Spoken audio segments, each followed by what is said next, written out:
Howdy. Welcome to my shop.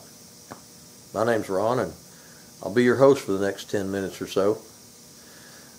Being a fourth generation carpenter, wood is that's my language.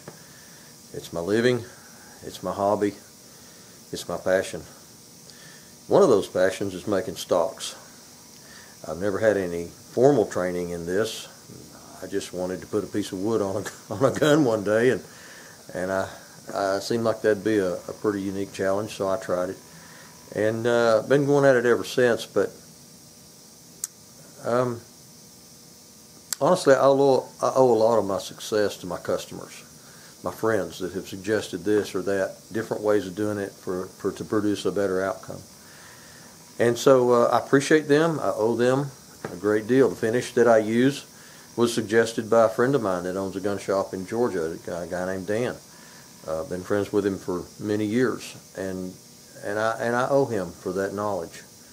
So I don't suggest that my way is the only way. That's just not the case.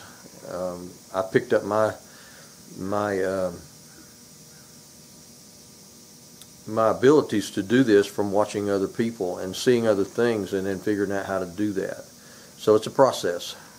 Some ways are better, cleaner, faster. They require less effort. On and on it goes. And I'm open to learning new and better ways. I'm always looking for that. My grandfather used to say, never let a day go by that you don't learn something. So when I do, I'll often look up, thanks Pop, because no matter how old you get, you still need to be learning new things. So come on in, see what's going on today.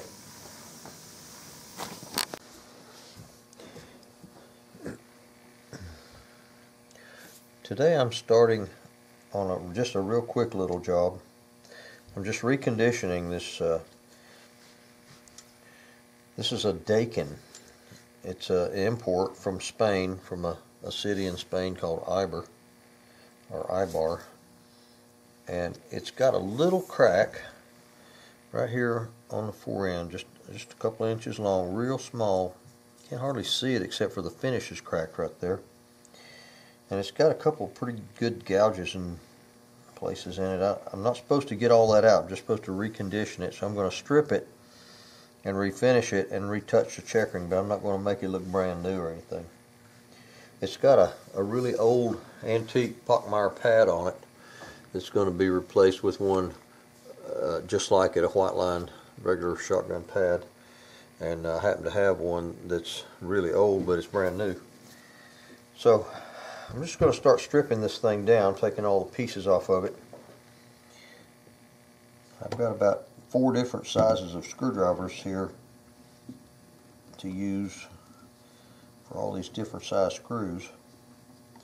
Now this grip cap is in really good shape. It's a plastic one, but it's been well taken care of. And I'm going to mark, because there's no other reference on this thing, I'm going to put me a little arrow point pointing forward, and that's actually so hard that screw tip won't even cut it. So I'll use the point of a pocket knife and just put a little bitty point facing forward, and that'll let me know how to put it back on. There's nothing to keep this thing from spinning around and around. Kind of surprised about that.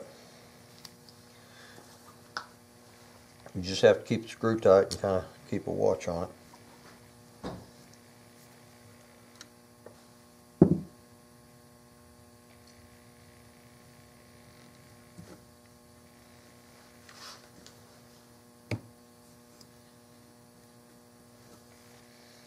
Some trigger guards do a quarter turn and come out. Some of them are threaded in.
Interesting the way that trigger, it's a single non-selective trigger. It looks like it may be kind of pill to get it back together with a stock covering up all that, because there's a little bit of a trick to putting that thing, getting it in the right place. Now I'm going to strip this before I try to repair this crack.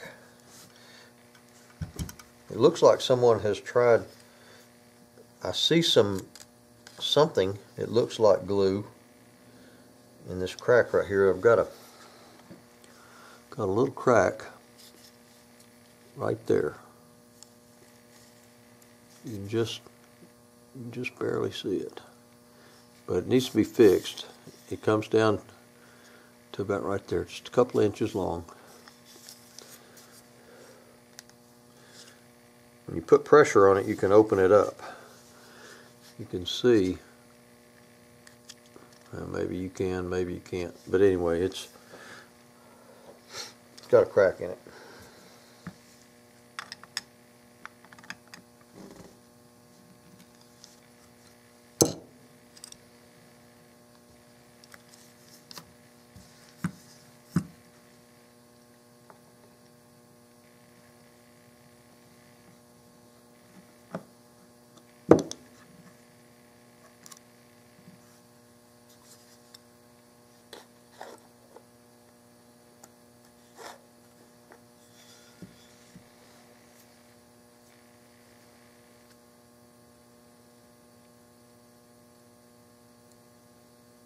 I've got to get this little metal escutcheon out of here, because the stripper will really mess it up.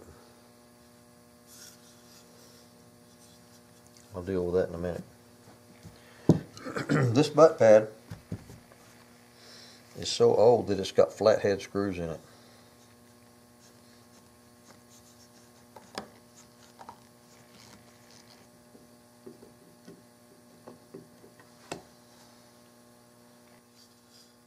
I'm going to reach through the back of this where this escutcheon is there. I'm going to reach through and push it from this hole with a flat point, like a punch, and just try to push that thing out. Alright, I've got it pushed out there. I'm going to mark the front and back of this.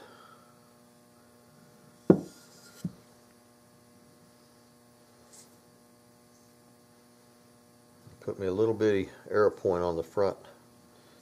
Now I'm going to make a piece of wood that'll fit in this slot pretty snug, and I'm going to set a screw right down in here, where in this thick part where it won't really show, but mainly the piece of wood, the friction of it will just hold that, where I'll have something where I can hold this thing up to do my refinishing and my the stripping and sanding and things like that. It needs to be not touching any surface. On the butt, I'm going to drill a 1/4 inch hole right here in the back, and I put in an insert. I screw it in there where I can hold it in my checkering cradle and also hold on to it to do the refinishing.